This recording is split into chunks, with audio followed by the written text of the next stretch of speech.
Hello, this is Matt Johnson with the IEP Resource Center. I've been asked to go through a few things just as far as the accommodations issues that we've been encountering with the system and with reporting in TIDE.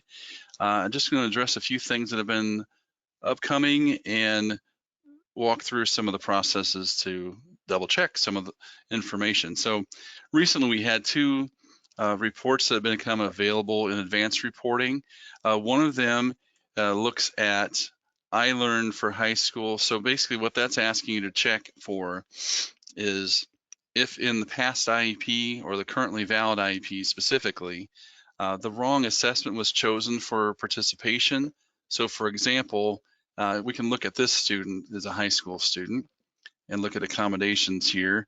So when we look at this for math, language arts, iStep Plus is the assessment for high school.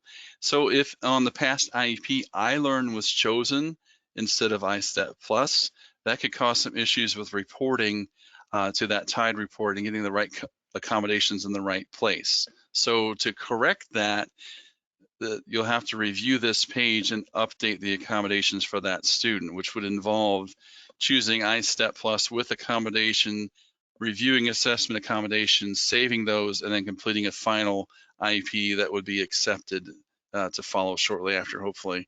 Once that all process is complete, then the information should come through correctly. So the issue is here for the state assessment, iLearn was chosen incorrectly. For the state assessment, that needs to be adjusted to iStep Plus with or without accommodations, depending. And then the assessment accommodations should be addressed just like we have for anything else. So that's one issue that we've encountered. The one other issue that we've encountered is a switch.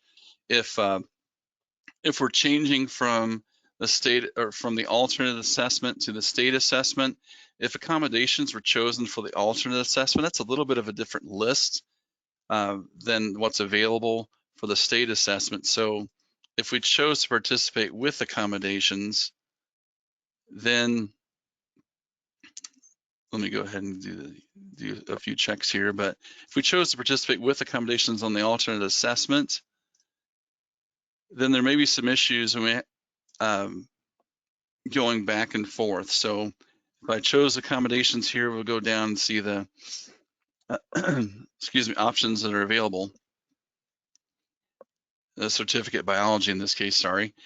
These are the accommodations. So if I were to switch back to the state assessment, I want to make sure I clear these off here. So certificate biology is cleared off. So, and then also make sure we have unchecked and worked our way back up the scale here, or even just choosing the white box, so that there's no indication the student's going to participate at all in the alternate assessment before we switch back to the state assessment. If we don't do that, then those accommodations are going to still appear on the IEP and the report, and then you're going to get some mismatch with the reporting in the TIDE, and it might show the student's going to be participating in the IM assessment when they are not. So it's important to clear off that alternate assessment accommodations and to make sure that participation is cleared out before you switch to the state assessment, which will be the iStep or iLearn assessment. So one of the things that we've encountered, of course, and it's since been corrected, at least from this point, so that if you review assessment accommodations, at this point, if you save and continue from this page, it should populate correctly in the system. If you forget to review assessment accommodations, then you may have some issues where the accommodations aren't showing up in the TIDE report. So the other AR report that PCG created for us looks at a comparison between daily accommodations and state accommodations or testing accommodations. So what this report gives you is a list of all the students who have daily accommodations but no assessment accommodations. Now, that may be by design in some cases where we just want daily accommodations and we don't want any assessment accommodations, and that's fine. This is not an error list. It's just a check for you to review these students, so you're sure that if they're supposed to have assessment accommodations, we want to make sure that they get them.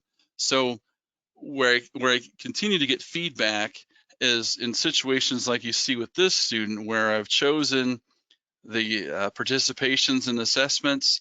The accommodations look right. When I print out the IEP, the accommodations appear there as well. The issue is, though, that they're not showing up on the TIDE report. And that all really comes down to one simple button at the bottom of this page. So if you see everything and it looks correct, but it's still not showing up on the TIDE report, make sure you click Save and Continue right here. And the way to make sure that everything is correct is to look under student history and go find the currently valid IEP or service plan. So if we go down to the bottom of the list, it should be in dark green. In this case, it's proposed IEP in blue. But if you click on details, and as it opens up, you're going to see a list of information for the student. As I scroll down, there's the assessments. This has to do with the evaluation assessments. Then we go participations. This is participation level and state assessment. We can scroll down and see, there we are for ISTEP Plus with accommodations. There's this testing accommodations.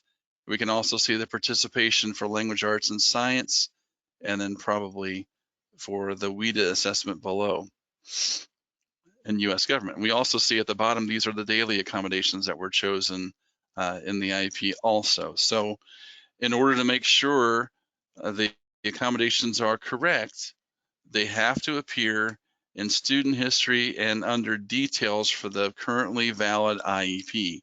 If they don't appear on this list, then they will not be reported correctly into the TIDE report or show up there. So that's just a couple things to keep in mind, making sure that we have the right assessment selected for our high school testers.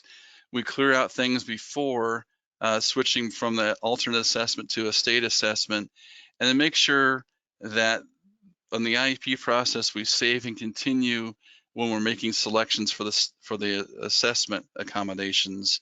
And the final check, once the IEP is final and accepted, is to go under student history, find that IEP, look under details, and you should see the accommodations that you selected that match those that are in the IEP. So hopefully that helps with some of the ongoing issues we're encountering with the accommodations.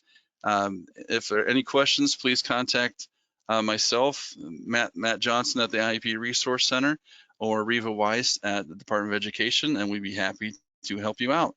Thanks.